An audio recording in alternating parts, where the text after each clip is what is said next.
I still have the laminated card. It sits inside a sealed plastic bag in the back of my closet because I don't like touching it anymore. Not because it's dirty, because every time I hold it for more than a few seconds, I start remembering things I don't think actually happened. At least, I hope they didn't.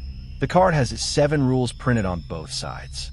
The ink has faded so badly that only 4 are still readable. I used to think someone had spilled water on it. Now I know the words disappear only after you've broken them.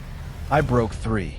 If you're planning on becoming a park ranger because you love nature, wildlife, or the peace of the mountains, then I genuinely hope you get assigned anywhere except the district where I worked. People think the biggest danger in a national park is getting lost, or bears, or cliffs. They're wrong. Those things follow rules. What we dealt with didn't. The official reports never mention it. Missing hikers become weather incidents. Fatalities become climbing accidents.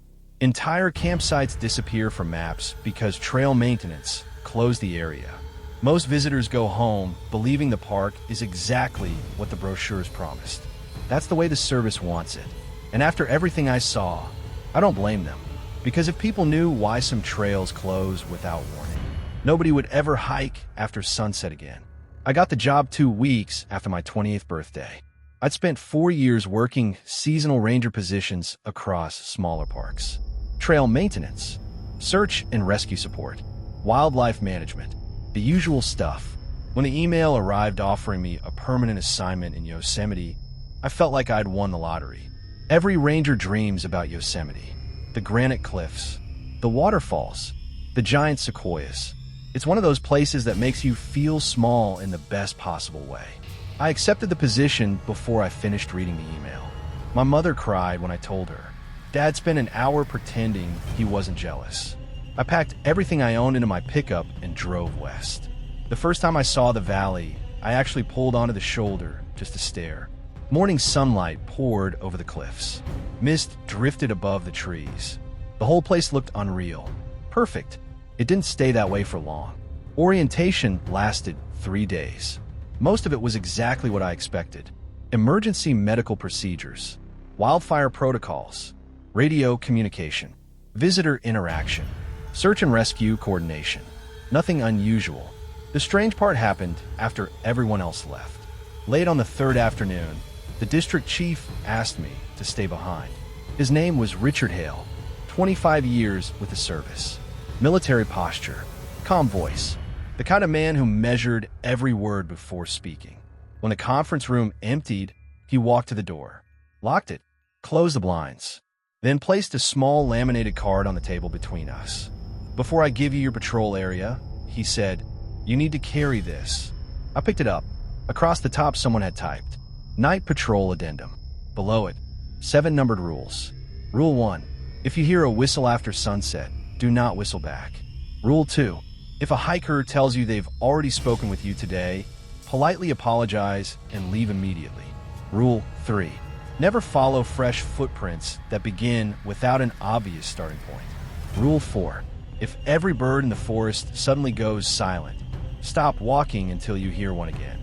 Rule 5, should a fire lookout report seeing another fire tower where none should exist, acknowledge the report and end the conversation. Rule 6, never remain inside an active cave after 11 p.m. Rule 7, if dispatch tells you to ignore distress, call marked echo, acknowledge the order. Do not ask why. I read the list twice, then looked up. What's this? Hale folded his hands. Your patrol rules. I couldn't help smiling.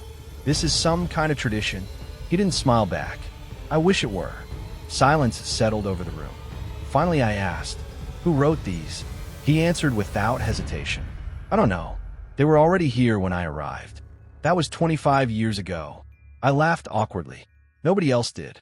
As I stood to leave, Hale stopped me. One more thing. I turned. If another ranger ever asks whether you've seen the valley after midnight, answer no. What if I have? He held my eyes for several seconds. Then answer no anyway. I met my field training officer the following morning. Senior Ranger Maria Alvarez. Early 40s. Search and rescue background. Dry sense of humor. She looked like the kind of person who'd seen everything. After about 10 minutes together, I realized she'd probably seen more. We spent the day checking trail markers and talking with visitors. She was excellent with people. Calm, patient, professional. By late afternoon, I started wondering whether I'd overreacted to the rule card. Maybe it really was just an old tradition, something passed down between rangers, a way of keeping rookies humble. Then, just before sunset, Maria suddenly stopped walking. No warning, no explanation. She simply froze in the middle of the trail. I almost bumped into her. "What is it?" She raised one finger. "Listen." I listened. Wind. A creek somewhere below us. Leaves moving. Nothing else. Then, a single whistle floated through the trees. 3 short notes. Clear. Melodic. Close enough that it sounded like whoever made it stood less than 100 yards away. I smiled. Probably another hiker. Maria didn't move. The whistle came again. Exactly the same 3 notes. This time, from a different direction. I frowned. "There are 2 of them." She quietly shook her head. "No." The whistle sounded again. Behind us. Then from somewhere farther uphill. Then across the valley. Always the same 3 notes. Never overlapping. Never echoing.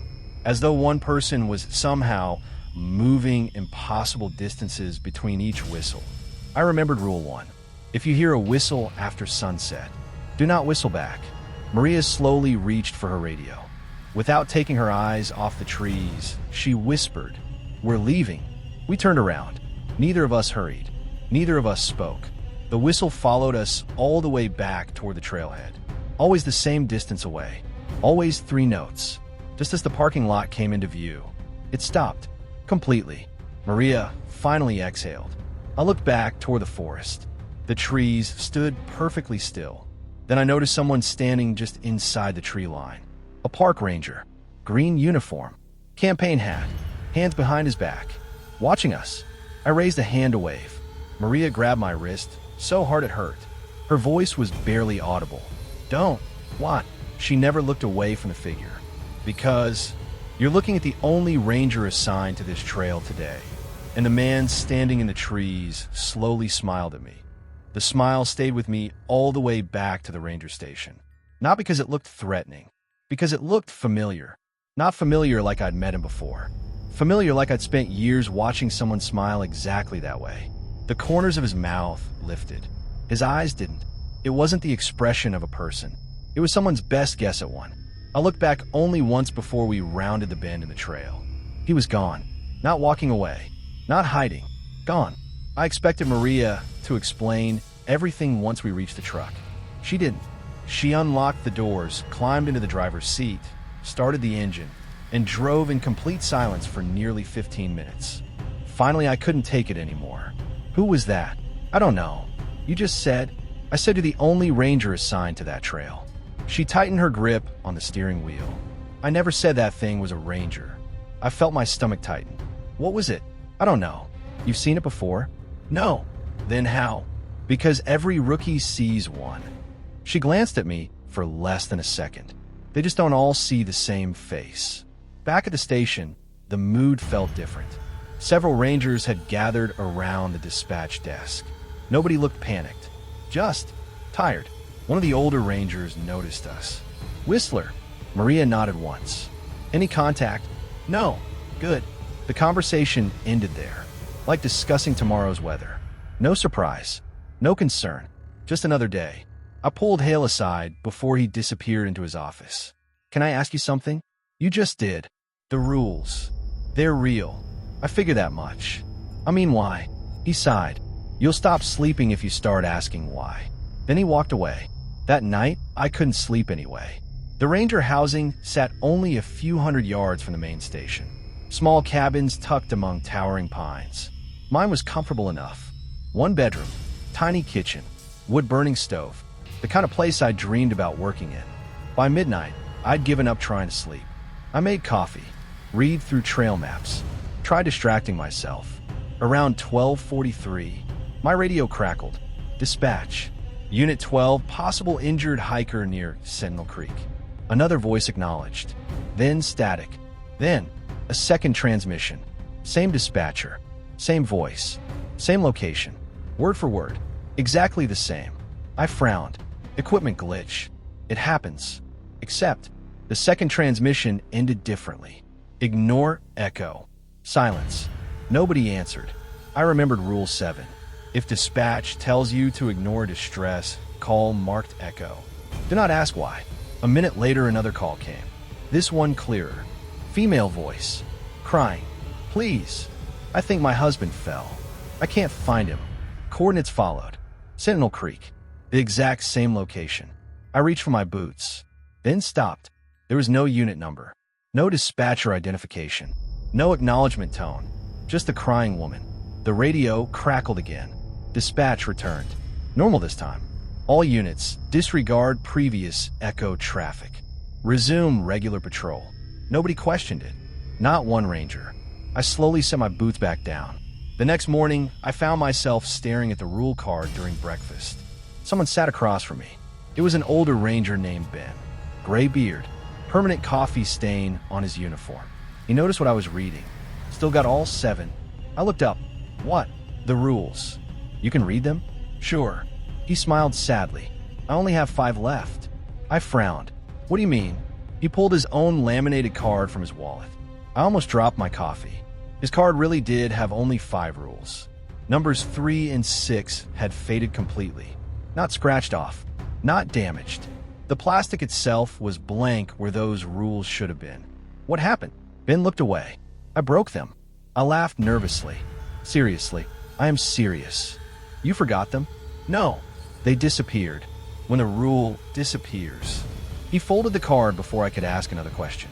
It means whatever it was protecting you from doesn't need permission anymore. My first official solo patrol started that afternoon. Maria handed me the keys to a utility truck. You'll be checking the Easter Trail network. Anything specific? Mostly campers. Lost tourists. Bear activity. She hesitated. And if you find footprints that start in the middle of a trail, call me. Rule 3. I nodded. Everything felt normal for the first few hours. Families taking photographs. Climbers returning from the cliffs. Backpackers asking for water. Exactly the kind of day I'd expected. Then, just after sunset, I found them. Boot prints. Fresh. Deep. Large enough to belong to a grown man. The strange part wasn't the tracks themselves. It was where they began. I stopped in the middle of the trail. The first footprint sat directly in front of me. Behind it, nothing. No disturbed dirt. No approach. No heel marks. No jump. No climb from the trees. Just one perfect footprint. Then another. Then another. Leading deeper into the forest. I crouched. Touched the soil. Fresh. Still damp. Someone, or something, had started walking in the exact center of the trail. I reached for my radio. Maria answered immediately. I found them. Silence. Then, come back. I should probably see where they. No. Her voice cracked so loudly, I pulled the radio away from my ear. Then she took a breath. Don't follow them. I'm on my way. I stood, turned around, walked exactly 3 steps. Something behind me copied them. Step, step, step. I froze. The forest became silent. Not quieter, silent. Every bird, every insect, even the wind, gone. Rule 4.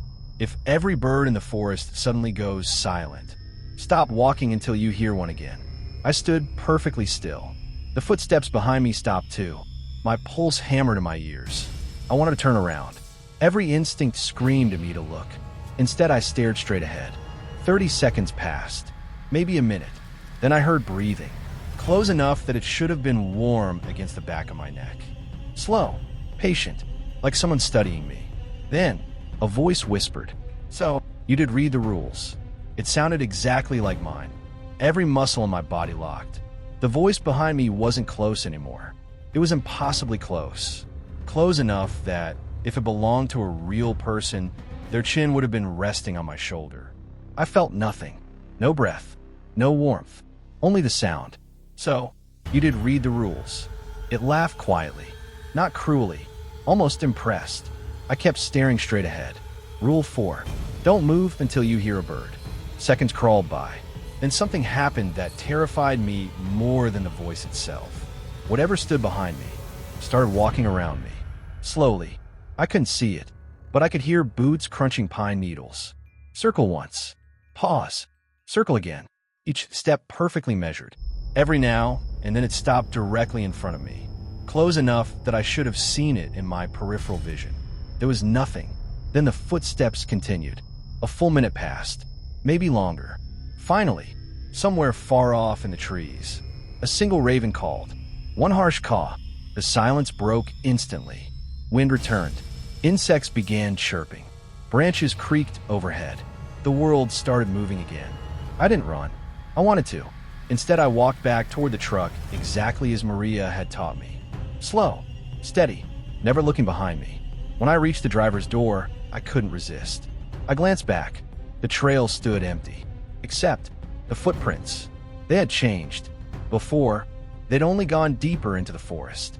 Now, a second trail of footprints followed mine. They stopped exactly where I'd been standing, then disappeared. Maria was waiting when I reached the station. She looked at my face for about 2 seconds. You heard one. I nodded. It used your voice. Yeah. She sighed. Good. I stared at her. Good. If it starts with someone you know, it means it's already learned you. If it starts with your own voice, it hasn't. I wasn't sure whether that made me feel better. That night, Maria finally explained why she'd stayed in Yosemite for nearly 17 years. My husband disappeared here. The words came so casually I almost missed them. I'm sorry. So was I. He was search and rescue. Best tracker I've ever met. He followed footprints one night. Rule 3. He ignored the card. What happened? They found him 3 days later. I leaned forward. Alive. She nodded. For about 4 minutes. The room became very quiet. He remembered me. He remembered our daughter. He remembered where he lived. But she stopped. Took a long drink of coffee. He didn't remember what a person was. I didn't know what to say. He looked at us like we were animals pretending to be human. He kept asking where everyone else's faces had gone. I felt cold despite the heater running. Did he say what happened? He only repeated one sentence. What was it? She looked directly at me. The valley has another side. 3 nights later, I was assigned my first overnight patrol. Maria wasn't thrilled about it. Neither was I. Orders were orders. My patrol covered Glacier Point Road. Mostly routine checks. Illegal campers. Broken down vehicles. Nothing complicated. The shift stayed quiet until 1:18 a.m. Dispatch crackled. Unit 21. Possible stranded vehicle near mile marker 14. I acknowledged. No mention of echo. No strange wording. Just a normal call. 15 minutes later, I found a vehicle. An old blue sedan. Driver's door open. Engine running. Headlights on. Nobody inside. I searched the immediate area. Nothing. Then my flashlight landed on muddy footprints leading away from the road. I froze. The tracks began, in the middle of the asphalt, exactly like before. No tire marks. No approach. Just footprints. I radioed Maria. Static. I tried dispatch. Nothing. Every frequency returned only static. Then, my flashlight flickered. Once. Twice. Not from weak batteries. Like something had briefly blocked the beam. When it steadied again, someone stood 30 yards down the trail. A little girl, maybe 8 years old. Pink jacket. Long dark hair. She wasn't crying. She wasn't calling for help. She simply stood there, looking at me. Training kicked in immediately. Hey, are you okay? She didn't answer. Instead, she slowly raised one arm, pointed deeper into the woods, then turned around and started walking. Not running, walking. Every few seconds, she'd glance back to make sure I was watching. Everything inside me wanted to follow. Lost children don't wait. Lost children wander. Lost children need help. Then I remembered something strange. Dispatch never said anything about a missing child. Only a stranded vehicle. I stayed where I was. The girl stopped walking. She turned completely toward me. Even from 30 yards away, I could see her smile. Too wide. Far too wide. Then she spoke. Not loudly. I heard every word perfectly. You usually follow. The voice belonged to an old man. The headlights behind me suddenly shut off.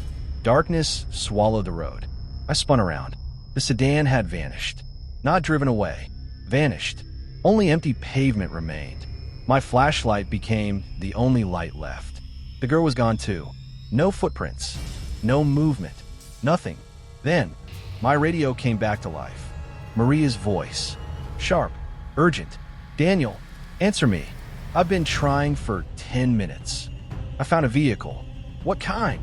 She paused. A blue sedan. My heart skipped. I'm standing where it was. No, you aren't. What? We're looking at your GPS. You've been stationary for 23 minutes. I frowned. I'm at mile marker 14. Silence. Then, no. Daniel, you're at the old fire lookout. I looked around, confused. There was no lookout, just road, trees, darkness. Then my flashlight beam drifted upward. My blood turned to ice. There was a tower, 50 feet away. Old, wooden, rotting, standing where absolutely nothing had been a second earlier. No trail leading to it. No maintenance road. No sign. Just a fire lookout. Rule 5 flashed through my mind. If a fire lookout reports seeing another fire tower where none should exist, acknowledge the report. In the conversation, I whispered into the radio, I found a tower. Maria didn't answer. Instead, someone else did. A calm male voice. One I'd never heard before. Good. We've been waiting for another ranger. A lantern slowly lit in the tower window. Then another. Then another. One by one, silhouettes appeared behind the glass. At first I thought there were 4. Then 8. Then 20. As more lanterns illuminated the interior, I realized the impossible truth. The lookout wasn't too small for that many people. It was impossibly large inside. Like the building continued far beyond what its walls should have allowed. Every silhouette wore a ranger hat. Every single one stood perfectly still, watching me. Then all at once, every lantern went out, except one, held by a figure beginning to descend the stairs toward me. And as the light drew closer, I realized the ranger walking down wasn't carrying a flashlight. He was carrying the exact same laminated 7-rule card clipped to his uniform. Only, his card had no words left on it.